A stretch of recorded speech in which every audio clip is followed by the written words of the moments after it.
بسم الله الرحمن الرحيم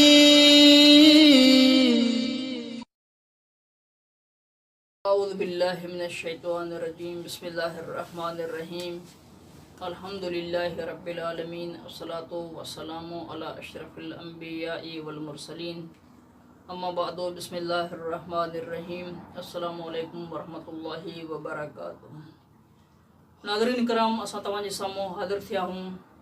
असांजो मौज़ू सुखन आहे जुमे जे ॾींहं जी फ़ज़ीलत ऐं जुमे जे निमाज़ जी फ़ज़ीलत ऐं उनजी अहमियत।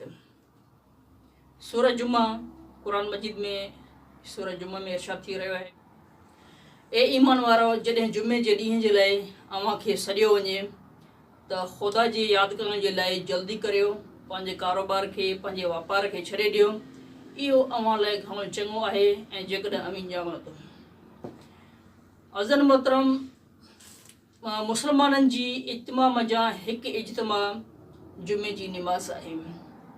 निमाज़ जुमा उहा निमाज़ आहे जेका जुमे जे ॾींहुं पढ़ी वञे थी, ऐं छो त हीअ निमाज़ फ़क़ति ऐं फ़क़ति जुमे जे ॾींहुं पढ़बी आहे, इन जे करे इनखे जुमा सॾियो वियो आहे। रसूल ख़ुदा सल्लल्लाहु अलैहि वसल्लम इरशाद फरमाइनि था, जुमे जे ॾींहुं मिस्कीननि जे लाइ हज आहे। आइमा अलैहिस्सलातु वस्सलाम जी सीरत में बि इहो मिले थो त रसूल ख़ुदा सल्लल्लाहु अलैहि वसल्लम ऐं मौला अली इब्न अबी तालिब अलैहिस्सलातु वस्सलाम ऐं उन्हनि जा असहाब जुमे जे ॾींहं खे घणी अहमियत ॾींदा हुया।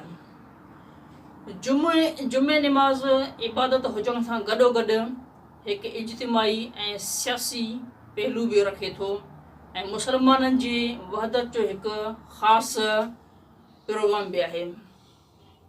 अज़न मोहतरम निमाज़ जुमा इमाम ज़माना अजलल्लाह फ़रज शरीफ़ जे ग़ैबत जे दौर में वाजिब तख़ीरी आहे, यानी हर मुकल्लफ़ खे इख्तियार आहे त हू ज़ुहर जी निमाज़ पढ़े या शराइत हुजण जी सूरत में निमाज़ जुमा पढ़े। अलबत्ता जॾहिं शराइत पूरा हुजनि त हू ज़ुहर जी निमाज़ पढ़े या शराइत हुजण जी सूरत में निमाज़ जुमा पढ़े।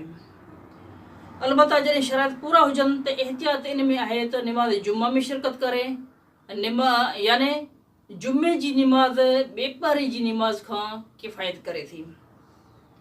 अलबत्ता बाद मराजिन जे नज़दीक निमाज़ जुमा पढ़णु वाजिबु आहे ऐं बाद जे नज़दीक वाजिब तख़ीरी आहे।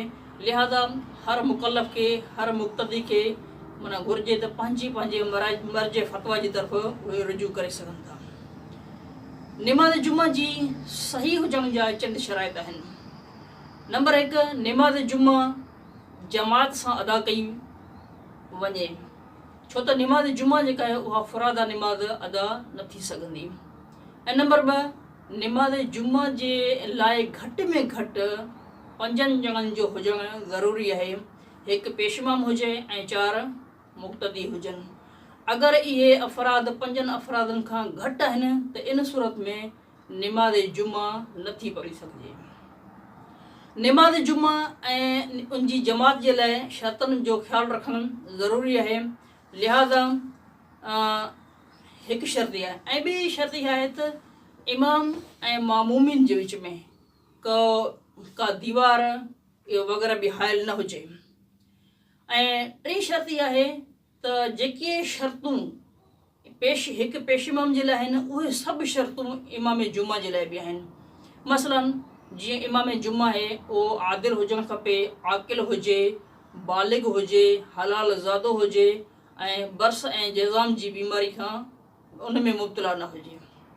इहे सभु शर्तूं इमाम जुमा जे लाइ बि आहिनि ऐं आम इमाम जे लाइ बि इहे शर्तूं जेके पाती वञनि थियूं। ऐं उन्हनि मंझि हिकु शर्त हीअ बि आहे, जिते निमाज़ जुमो क़ाइमु थिए, जिते बि निमाज़ जुमा अदा कई वञे त उते घटि में घटि जेको आहे उहो फ़ासिलो 1 फ़रसख़ जो हुजे, जेको 1 फ़रसख़ 5.5 किलोमीटरनि जे फ़ासिले ते आहे। अगरि उन 5.5 किलोमीटरनि जे फ़ासिलनि ते अगरि 2 जुमा निमाज़ूं उते थी रहियूं आहिनि त लिहाज़ा इन सूरत में ईअं थींदो, जेका तकबीरतुल इहराम पहिरीं जेका निमाज़ जी माना अदा कई वेंदी त लिहाज़ा उहा निमाज़ जुमा सही आहे, ॿी जेका निमाज़ आहे उहा बातिल आहे। अगरि इन 5.5 किलोमीटरनि जे फ़ासिलनि जे अंदरि फ़ी हिक ई वक़्त में फ़ी आने वाहिद में हिक ई टाइम में बिल्कुलु 1 सेकंड जो बि फ़र्क़ु न हुजे, ॿिन्ही जूं तकबीरूं गॾु अगरि उहे माना उहो तकबीरतुल इहराम खे मसलन अदा कनि त उन सूरत में लिहाज़ा ॿिन्ही जी नमाज़ जुमा बातिल आहे। अज़ीज़ान गिरामी, असांजी नशिस्ती ही मंज़िल हिन मंज़िल ते पहुती आहे ऐं इंशाअल्लाह ॿी नशिस्त में असां तव्हांजे साम्हूं हाज़िर थींदासीं। वस्सलामु अलैकुम वरहमतुल्लाह।